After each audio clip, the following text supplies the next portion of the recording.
Next derivation के बारे में, जो कि है हमारा कूलॉम्स लॉ का derivation with the help of Gauss theorem. तो भाई देखिए आपके सामने लिख कैसे आएगा, that proof the Coulomb's law with the help of Gauss law.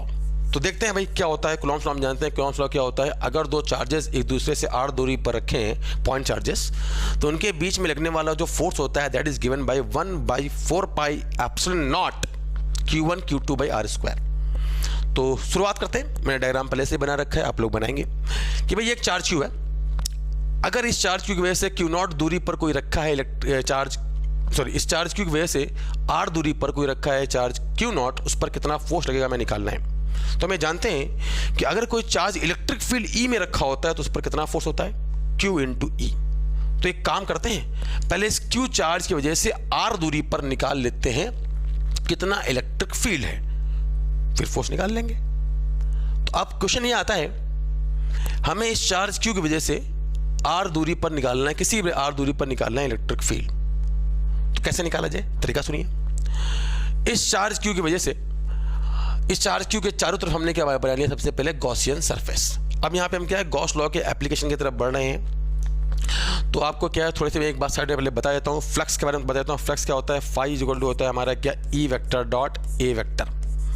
E यहाँ पे क्या है इलेक्ट्रिक फील्ड, A क्या हमारा एरिया वेक्टर। अगर ये कोई सरफेस है, इस सरफेस कोई हमारा, और इलेक्ट्रिक फील्ड लाइंस जो है इस केस में इलेक्ट्रिक फील्ड लाइंस ये है आगे की तरफ, और एरिया वेक्टर क्या होगा, सरफेस के परपेंडिकुलर। तो इस केस में E और A के बीच में अगर एंगल थीटा है तो फ्लक्स कितना आता है, E vector dot A EA cos theta. और एरिया जो है एक वेक्टर क्वांटिटी आप जानते हैं, और किसी क्लोज सरफेस के लिए अगर मान लो एक क्यूब है, ऐसे ये क्यूब है, तो क्लोज सरफेस में जो एरिया होता है सरफेस से क्या होता है, परपेंडिकुलर बाहर की तरफ होता है। ये हमको 2-3 इन्फॉर्मेशन चाहिए। और एक और इन्फॉर्मेशन चाहिए कि गॉस लॉ में हम जानते हैं कि नेट फ्लक्स कितना आता है, वो आता है net flux through Gaussian surface, वो आता है Q enclose by epsilon not आता है। इसका हमें यहाँ पे यूज़ करना है, ठीक है। चलिए ये हमारे लिए एक जरूरी इन्फॉर्मेशन थी, तो चलिए बात करते हैं। हमें इस चार्ज Q की वजह से शुरू करते हैं, R दूरी पर लिखना है इलेक्ट्रिक फील्ड। तो सबसे पहले अपन ने बना लिया इसको क्लोज करता हुआ एक गॉसियन सरफेस। तो गॉसियन सरफेस किसी भी शेप एंड साइज का ले सकते हैं, बट हम लेते हैं सिमेट्रिक, क्योंकि आसान हो जाता है हमारे लिए कैलकुलेट करना, ठीक है। तो हमने एक गॉसियन सरफेस लिया है R रेडियस का, क्योंकि हमें किसी पॉइंट P पर R दूरी पर निकली है इलेक्ट्रिक फील्ड। तो हमने क्या किया, इसको सेंटर मान के R दूरी का ही गॉसियन सरफेस ले लिया है। अब अगर हम बात करें तो यहाँ पे किसी भी पॉइंट पर देखा जाए, किसी भी पॉइंट P पे बात कर लेते हैं, इलेक्ट्रिक फील्ड इस चार्ज Q की वजह से किधर होगा, बाहर की तरफ। ऑब्वियस सी बात है, क्योंकि हम जानते हैं इलेक्ट्रिक फील्ड किधर आएगा, बाहर की तरफ। तो और जो एरिया वेक्टर आएगा DA वेक्टर, वो भी क्या आएगा, सरफेस के परपेंडिकुलर आएगा, बाहर की तरफ DA वेक्टर। ऐसे ही हर पॉइंट पे अगर देखा जाए तो इलेक्ट्रिक फील्ड भी किधर होगा, रेडियली आउटवर्ड, DA वेक्टर भी किधर होगा, radially outward. Electric field radially outward, DA area radially outward, हर पॉइंट पे ऐसी कहानी होगी। तो हम लिखते हैं यहाँ पे गॉस लॉ दिखाते हैं। देखिए, तो फ्रॉम गॉस लॉ अगर लिखा जाए इस केस में, तो फ्रॉम गॉस लॉ तो इन्होंने नेट फ्लक्स जो आएगा फाई इज इक्वल टू क्या आएगा, E vector dot DA vector आएगा, है ना, E डॉट DA क्लोज सरफेस। इसका मतलब close surface is equal to कितना आएगा, Q enclose by epsilon naught आएगा। तो पहले हम बात करते हैं, देखिए यहाँ पे हर पॉइंट पे इलेक्ट्रिक फील्ड और DA वेक्टर सेम डायरेक्शन में कितना होता है इलेक्ट्रिक फील्ड, हमें पता करना पड़ेगा। तो E इंटू क्या बनेगा, E into DA into cos 0 बनेगा, E into DA into cos 0, क्योंकि E और DA के बीच में कितना एंगल है, 0 है। इसका मतलब होता है सरफेस पे इंटीग्रेशन बराबर Q इनक्लोज चार्ज कितना है इस पूरे गॉसियन सरफेस में, Q है, तो यहाँ आएगा Q divide by epsilon naught. तो कितना बन गया, देखिए ऑब्वियस सी बात है, इसके R दूरी पर जो इलेक्ट्रिक फील्ड का मैग्नीट्यूड यहाँ, वही यहाँ, वही यहाँ, वही यहाँ, वही यहाँ, वही यहाँ, सिमेट्रिसिटी है ना भाई। तो E जो है वो तो आ जाएगा बाहर इंटीग्रेशन के, cos 0 बनेगा हमारा 1, तो आएगा E integration of DA is equal to बन जाएगा Q बाई एप्सिलॉन नॉट।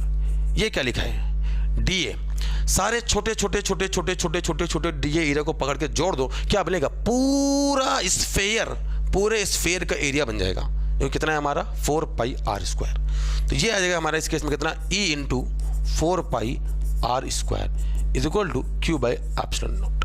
तो इलेक्ट्रिक फील्ड हमारा कितना आ गया, 1/4 pi epsilon naught Q by R square. किसकी वजह से, इस Q चार्ज की वजह से R दूरी पर। अब तो कहानी खत्म हो गई। अब अगर यहाँ पे हमें लिखना है कोई Q और Q नॉट चार्ज रखा है R दूरी पर, अगर हमें यहाँ लिखना है Q नॉट चार्ज पर लगने वाला फोर्स, तो कितना होता है? Q इंटू E होता है। तो देखिए भैया, force acting on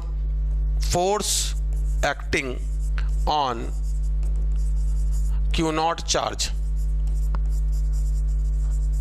at R distance from Q कितना आएगा? F इज इक्वल टू बनेगा Q इंटू E। Q कितना है? Q नॉट चार्ज रखा है कहां पर? E इलेक्ट्रिक फील्ड में। कितना फोर्स आएगा भैया इस पर? तो 1/4πε0 Q into Q not by R का स्क्वायर। बस मैंने यहाँ क्या किया? कुछ नहीं किया, यहाँ कुछ नहीं किया, मैंने सिर्फ और सिर्फ किया है इलेक्ट्रिक फील्ड की वैल्यू पुट कर दी। सिंपल। तो ये था हमारा क्या, गॉस लॉ की हेल्प से कूलॉम्स लॉ का प्रूफ। सिंपल है, सिंपल फॉर्मूला है।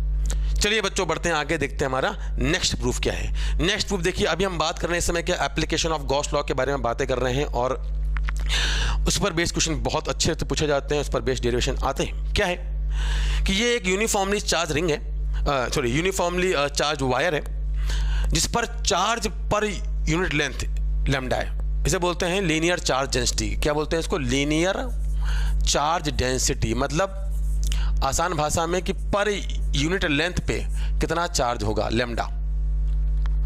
ये एक वेरी लॉन्ग वायर है, इसके सेंटर इससे R दूरी पर एक पॉइंट पे हमें यहाँ लिखना है इलेक्ट्रिक फील्ड की वैल्यू। तो कैसे निकालेंगे? तरीका देखिए, इसका फॉर्मूला आता है λ/2πε0R। हमें इसे प्रूफ करना है, और कैसे प्रूफ करेंगे देखिए। तो सबसे पहले तो हम क्या करते हैं, जब भी किसी हमें को वायर की किसी भी चार्ज डिस्ट्रीब्यूशन की वजह से इलेक्ट्रिक फील्ड लिखना होता है, तो बनाते हैं गॉसियन सरफेस, और ऐसा बनाते हैं जिससे कि कहानी क्या हो कि वो क्या है, सिमेट्रिकली इनक्लोज्ड हो। तो इस यहाँ पे जो गॉसियन सरफेस बनता है हमारा, क्या बनता है देखिए, इससे हमको इस वायर से R दूरी पर एक पॉइंट P है, तो हमारा यहाँ गॉसियन सरफेस जो बनता है वो क्या बनता है, सिलेंडर बनता है। किसका? R रेडियस का। इस वायर को एक्सिस मान के अपन ने यहाँ पे क्या है, एक लेट्स कॉल L लेंथ का सिलेंडर बना लिया है, L लेंथ का सिलेंडर बना लिया है, जिसकी रेडियस क्या है हमारी, ऐसी L लेंथ का मान लिया सिलेंडर, जिसकी रेडियस कितनी है हमारी, R है। ठीक है, हम जानते हैं इस वाले वायर की वजह से, इस वायर की वजह से जो भी इलेक्ट्रिक फील्ड होगी, जो वायर है, इस वायर की वजह से इलेक्ट्रिक फील्ड किधर होगी भैया, यहाँ पर इस वायर के अलॉन्ग सिलेंड्रिकली बाहर की तरफ, हर तरफ क्या होगी, सिलेंड्रिकली बाहर की तरफ, हर पॉइंट पर इधर होगी इलेक्ट्रिक फील्ड, ऐसी होगी ना, बाहर की तरफ, हर तरफ, यहाँ पीछे की तरफ होगी। अच्छा, तो इस वायर की वजह से जो इलेक्ट्रिक फील्ड किधर है, हर पॉइंट पे सिलेंड्रिकली बाहर की तरफ है। यहाँ पे अगर बात करें इधर है, यहाँ पे किधर है, इधर की तरफ है, अलग अलग पॉइंट पे अलग अलग है ना, ऐसे बना सकते हैं। अच्छा, हमें लगाना है गॉस लॉ, तो क्या लिखेंगे, इंटीग्रेशन ऑफ, लगाएंगे गॉस लॉ, क्या लिखेंगे, इंटीग्रेशन ऑफ, लिखते हैं पहले एक बार लिख देता हूँ फिर बात करता हूँ। गॉस लॉ अगर लगाएंगे यहाँ पे क्या लिखेंगे, integration of E vector dot DA vector is equal to Q enclose by epsilon लगाएंगे। तो हमको यहाँ पे क्या है, DA वेक्टर चाहिए होगा। तो देखो हमारे यहाँ कौन कितने सरफेस बनेंगे, ये जो सिलेंडर है, एक तो इसका बनेगा कर्व्ड सरफेस, दूसरा एक तो बनेगा अपर वाला सरफेस, तीसरा बनेगा नीचे वाला सरफेस। तो कितने सरफेस हैं, surface number 1, surface number 2 curved surface, surface number 3। हम जानते हैं किसी भी क्लोज सरफेस में जो एरिया होता है वो सरफेस के परपेंडिकुलर होता है। तो यहाँ पे जो एरिया वेक्टर होगा, वो किधर होगा, इस सरफेस के परपेंडिकुलर होगा, किधर होगा, ऊपर की तरफ। ये हमारा है DA1 इधर होगा। यहाँ पे जो DA वेक्टर होगा किधर होगा, हम जानते हैं बाहर की तरफ होगा, सरफेस के इस डायरेक्शन में होगा, हर पॉइंट पे बाहर की तरफ। ऐसे ही यहाँ पे अगर बात करें DA2 किधर होगा, इस केस में सरफेस के परपेंडिकुलर किधर आएगा, नीचे की तरफ। बढ़िया, बस हमको यहाँ पे पता है 3 सरफेस पता है, और एक बात और जानते हैं कि इलेक्ट्रिक फील्ड हमेशा किधर है भैया, सिलेंड्रिकली बाहर की तरफ है, हर तरफ बाहर की तरफ। तो अब लगाते हैं गॉस लॉ। तो देखिए भैया, तो गॉस लॉ अगर लगाते हैं यहाँ पे कहानी क्या बनेगी, integration of E vector dot DA vector, कितने सरफेस है, 3 सरफेस हैं, तो तीनों सरफेस के लिख देंगे। ये सरफेस 1 के लिए, ऐसे E vector dot DA vector किसके लिए, सरफेस 2 के लिए, ऐसे E vector dot DA vector surface 3 के लिए, is equal to Q enclose by epsilon naught. अगर आप यहाँ से ध्यान से देखें तो सरफेस 1 पे इलेक्ट्रिक फील्ड और एरिया वेक्टर के बीच में कितना एंगल है भैया, 90। ऐसे यहाँ कितना एंगल है, 90, और यहाँ कितना है, 0। तो E डॉट DA सरफेस 1 के लिए कितना हो जाएगा, 0। दो वेक्टर जब एक दूसरे के होते हैं परपेंडिकुलर तो उनका डॉट प्रोडक्ट 0 आता है, A डॉट B, है ना। 0 आता है। ऐसे ये भी कितना होगा, 0 होगा। ये क्या बनेगा, देखो हर पॉइंट पे इलेक्ट्रिक फील्ड और एरिया दोनों सेम डायरेक्शन में है, तो E इंटू डी ए बन जाएगा। ये बनेगा कितना, E into D A into cos 0 बनेगा, इसका इंटीग्रेशन बराबर इनक्लोज चार्ज है। अगर मैं इसकी लेंथ L मानता हूँ, ये टोटल लेंथ L मान लेता हूँ, तो इनक्लोज चार्ज कितना आएगा, चार्ज पर यूनिट लेंथ कितना है, लैम्डा। टोटल लेंथ कितनी है, L, और यूनिट लेंथ पे चार्ज है लैम्डा। टोटल चार्ज कितना आएगा, लैम्डा इंटू टोटल लेंथ। भाई यूनिट लेंथ पे चार्ज लैम्डा है, टोटल लेंथ L है, तो कितना चार्ज आएगा, लैम्डा इंटू L आ जाएगा। ये बन गया lambda into L by epsilon not.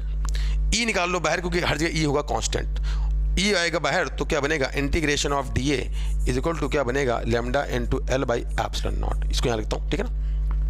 कितना बन जाएगा, देखिए इस केस में E इंटू डी ए क्या बनेगा, इस पूरे सरफेस का, ये जो सरफेस है कर्व्ड सरफेस का एरिया जो होगा कितना, 2 पाई आर एल बनेगा। 2 pi R L is equal to कितना बन जाएगा, यहाँ पे अपन ने कैपिटल एल लिया है, कैपिटल एल मान लो कि अपन ने यहाँ पे कैपिटल एल लिखा है ना, is equal to lambda into L by epsilon naught. L से उड़ गया, इलेक्ट्रिक फील्ड कितना बन गया, lambda by 2 pi epsilon naught R। ये क्या है, इलेक्ट्रिक फील्ड की वैल्यू है इस वायर की वजह से R दूरी पर। सिंपल प्रूफ था बच्चों, है कि नहीं, बहुत आसान सा प्रूफ था। चलिए आगे बढ़ते हैं, देखते हैं हमारे नेक्स्ट प्रूफ पे क्या है भैया, कि अगर ये एक यूनिफॉर्मली चार्ज एक लार्ज शीट है जिस पर चार्ज डेंसिटी सिग्मा है, तो इसकी वजह से अगर हम बात करें इलेक्ट्रिक फील्ड जो आता है वो कितना आता है, पॉइंट P पर कहीं पर वो आता है सिग्मा बाय 2 एप्सिलॉन नॉट। और वेक्टर फॉर्म में क्या होता है, sigma by 2 epsilon naught N cap. N cap क्या है, इस सरफेस के परपेंडिकुलर, अगर मान लो ये शीट ऐसे है तो सरफेस के परपेंडिकुलर यूनिट वेक्टर है। तो देखिए भाई, सबसे पहले हम यहाँ क्या करते हैं, बनाएंगे गॉसियन सरफेस। गॉसियन सरफेस आप यहाँ पे क्या है, हम ऐसा बनाएंगे जो कैसा हो, सिमेट्रिक हो।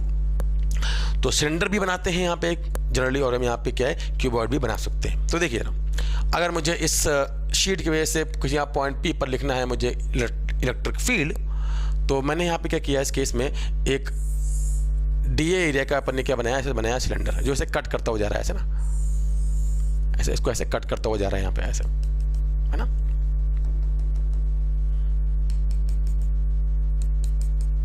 ऐसे इसको कट करके जाता हुआ सिलेंडर बनाया अपन ने, जो से ऐसे कट करता हुआ जा रहा है। अगर सामने से देखेंगे ऐसा दिखाई देगा, एक बार बनाते हैं उधर, सामने देखेंगे फ्रंट व्यू है, अगर सामने देखेंगे तो शीट कैसे गई है, अंदर गई है, और जो सिलेंडर है वो हमारा ऐसे है, सिलेंडर हमारा ऐसे है, ये हमारा सिलेंडर है ना, ऐसे, ये फ्रंट व्यू है, सामने देखने पर ऐसा दिखाई देगा। और ये पॉइंट P है, मैं जहाँ लिखना है इलेक्ट्रिक फील्ड। चार्ज डेंसिटी पे कितनी है भैया, सिग्मा है। सिग्मा क्या होता है, charge per unit area, unit area पे चार्ज।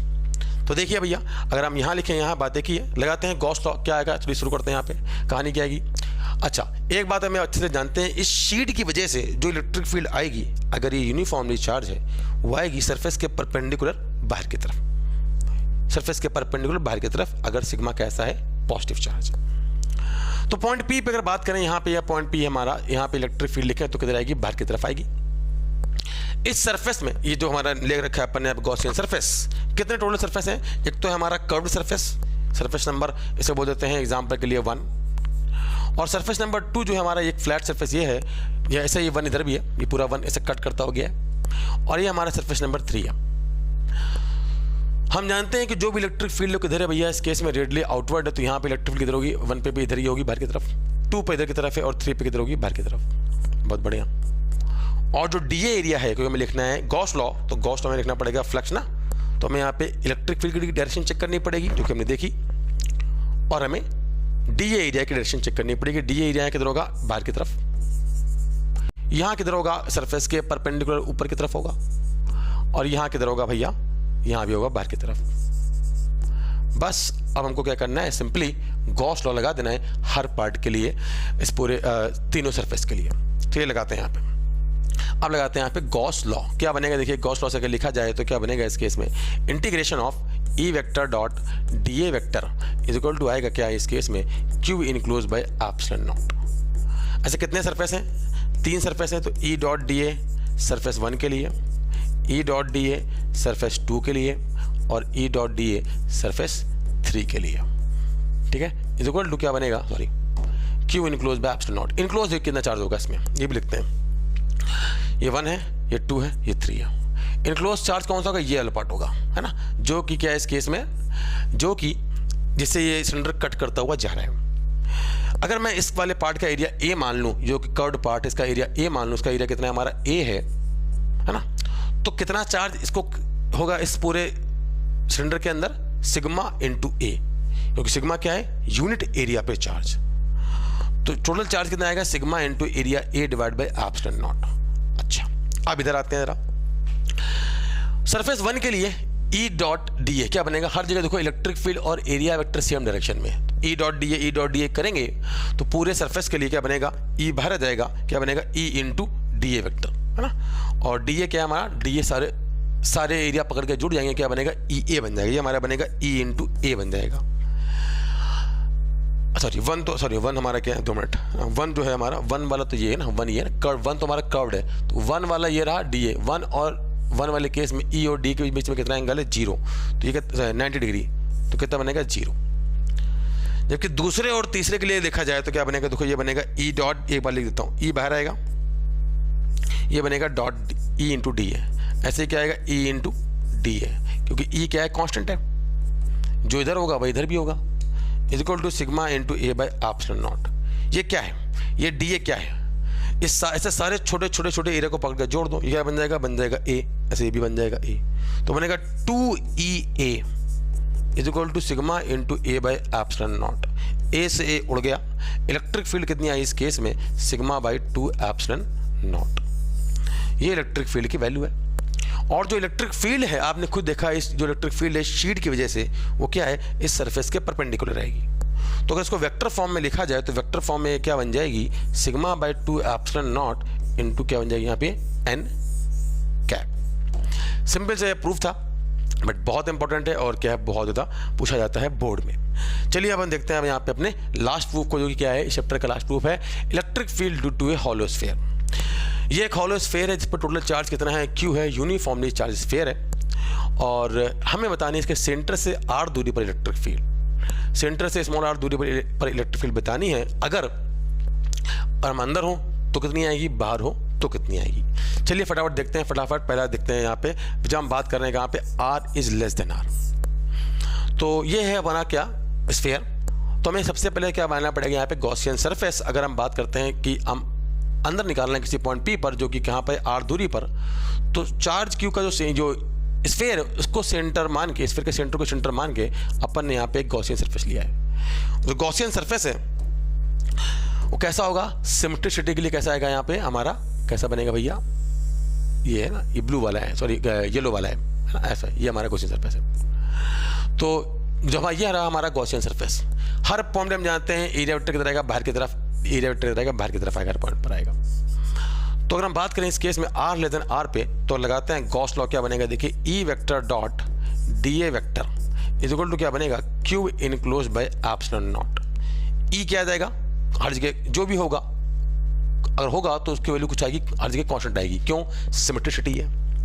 ये क्या बनेगा, E इंटू डी ए, तो बनेगा E into D A into cos 0, क्योंकि हर जगह इलेक्ट्रिक फील्ड और डी ए वेक्टर के, इलेक्ट्रिक फील्ड किधर है, radially outward, D A vector किधर है, बाहर की तरफ। ये बनेगा E इंटू डी ए का summation is equal to enclose charge. इस कंडीशन में जो भी चार्ज है वो कहाँ है, सरफेस पे है। अगर ये हॉलो स्फीयर है तो जो भी चार्ज होगा वो कहाँ होगा, इस केस में सरफेस पर होगा, इस वजह से कोई भी चार्ज अंदर नहीं होगा। तो अंदर इलेक्ट्रिक फील्ड, अंदर कितना चार्ज इनक्लोज है, 0, तो ये कितना आएगा हमारा इस केस में, ये 0 आ जाएगा, डिवाइड बाई एप्सिलॉन नॉट। ये बनेगा 4 पाई r स्क्वायर, तो क्या E into 4 pi r square बराबर आ गया 0। तो इस केस में इलेक्ट्रिक फील्ड कितना आ जाएगा अंदर भैया, 0 आ जाएगा। तो अंदर जो है हमारा इस केस में जो इलेक्ट्रिक फील्ड की वैल्यू कितनी है भैया, 0 है, अगर r क्या है, लेस देन r है। अब अगर हम बात करते हैं यहाँ पे हमको बाहर लिखनी है इलेक्ट्रिक फील्ड में, अलग बनाता हूँ डायग्राम, तो हम बात करते हैं when r is greater then r। कहाँ पर है, ये स्फीयर है, इस पर कितना चार्ज है, Q, r इसकी रेडियस है, और हमें कोई पॉइंट P है जो कि इसके सेंटर से स्मॉल r की दूरी पर है, हमें यहाँ पे इलेक्ट्रिक फील्ड चाहिए। तो कोई दिक्कत की बात नहीं है, हम लोग यहाँ क्या बनाते हैं, गॉसियन सरफेस। ये हमारा गॉसियन सरफेस है, जो कि क्या होगा, सिमेट्रिक होने के लिए कैसे लेंगे यहाँ पर, स्फीयर लेंगे। आप ले किसी भी शेप कर सकते हो, बट क्या है आपको मैथ करने में बहुत आसानी आएगी, बहुत तकलीफ होगी, इसलिए हम लोग यहाँ पे जानबूझ के कैसा लेते हैं, सिमेट्रिक लेते हैं। फिर से हम वही जानते हैं, हर जगह इस केस में कहानी क्या है, एरिया वेक्टर किधर है, सरफेस के परपेंडिकुलर बाहर की तरफ है हर पॉइंट पे, और इलेक्ट्रिक फील्ड भी हर जगह क्या होगी, radially outward. Electric field vector और एरिया वेक्टर हर जगह क्या होंगे, दोनों के दोनों सेम डायरेक्शन में ही होंगे। तो हम लगाते हैं गॉस लॉ, क्या बनेगा, integration of D vector E vector dot D A is equal to बनेगा Q enclose by epsilon not. ये क्या बन गया, E into D A into cos zero बनेगा ना, क्योंकि इलेक्ट्रिक फील्ड और डी ए वेक्टर दोनों सेम डायरेक्शन में हैं, तो क्या बनेगा, ई इंटू डी ए ये बन जाएगा into cos zero is equal to आएगा इनक्लोज चार्ज। इनक्लोज चार्ज इस स्फीयर के अंदर कितना है, क्यू है, तो Q divide by epsilon not, E बाहर आ जाएगा, ये बनेगा integration of D A into Q by epsilon not. ये क्या है, देखो भैया, इस ऐसे सारे इस सरफेस एरिया के लिए, इस स्फीयर के लिए सारे छोटे छोटे छोटे छोटे छोटे छोटे डी ए को पकड़ के जोड़ दो, क्या बनेगा, इस पूरे स्फीयर का एरिया बन जाएगा 4 पाई आर स्क्वायर। क्या बनेगा, E into 4 pi R square is equal to Q by epsilon naught. तो यहाँ से जो इलेक्ट्रिक फील्ड आएगी वो कितनी आएगी, 1/4 pi epsilon naught Q by R square. ये है हमारी electric field when R is greater than R, और ये कब थी, जब आर इक्वल लेस देन 0 था। सेम कहानी किसके लिए आती है, अगर ये स्फीयर कैसा हो, अगर ये स्फीयर जो है, ये स्फीयर जो है हमारा कैसा हो, कंडक्टिंग हो, सॉलिड हो भले ही, और बट कंडक्टिंग होगा, तब भी उस केस में सारा का सारा चार्ज कहाँ दिखाई देगा, सरफेस पे बाहर दिखाई देगा। तो उस केस में जो इलेक्ट्रिक फील्ड आएगी वो कितनी आएगी, बात करें यहाँ पे, सेम कहानी आएगी, अंदर आएगी 0 और बाहर कितनी आएगी, KQ बाई आर स्क्वायर। ठीक है, बढ़िया। तो भाई ये अगर मैं इसका ग्राफ बनाना चाहूँ तो हम ग्राफ भी बना सकते हैं, एक बार चलो एक देख लेते हैं, जब इतना किया है तो ग्राफ भी देख लेते हैं फटाक से। तो क्या बनेगा, हम जानते हैं इस केस में E versus R graph, E versus R graph बनाते हैं। क्या है, देखिए E जो है वो 0 है जब R क्या है, कैपिटल R से छोटा है, और E कितना है, 1/4 pi epsilon naught Q by R square है व्हेन R इज ग्रेटर और इक्वल टू R। क्योंकि जब आप सरफेस पे होगे, इस केस में सॉरी, जब आप सरफेस पे होगे, जस्ट सरफेस पे, उस केस में भी चार्ज इंक्लोज कितना आएगा, जस्ट सरफेस के बाहर होगे, अगर जस्ट सरफेस के बाहर होगे तो उस केस में चार्ज इंक्लोज कितना आएगा, कैपिटल Q के बराबर आएगा। तो R is equal to R पे देखिए, मैं बनाता हूँ यहाँ पे इलेक्ट्रिक फील्ड देखते हैं, R लेस देन R तक इलेक्ट्रिक फील्ड कितनी है, 0 है। R is equal to R पे जब पुट करो यहाँ पे, R is equal to R, कितना इलेक्ट्रिक फील्ड आएगा, KQ by R square, KQ by R का K कितना है, 1/4 pi epsilon naught KQ by R square. इसके बाद ये 1/r से क्या होती है, घटती जाएगी। ठीक है, तो इलेक्ट्रिक फील्ड का हमारा ग्राफ क्या बनेगा, ये ग्राफ बनेगा कि ये पहले 0 है, बाद में कहानी क्या है, बाद में हमारा कैसा है, 1/r से घटता जा रहा है। ठीक है,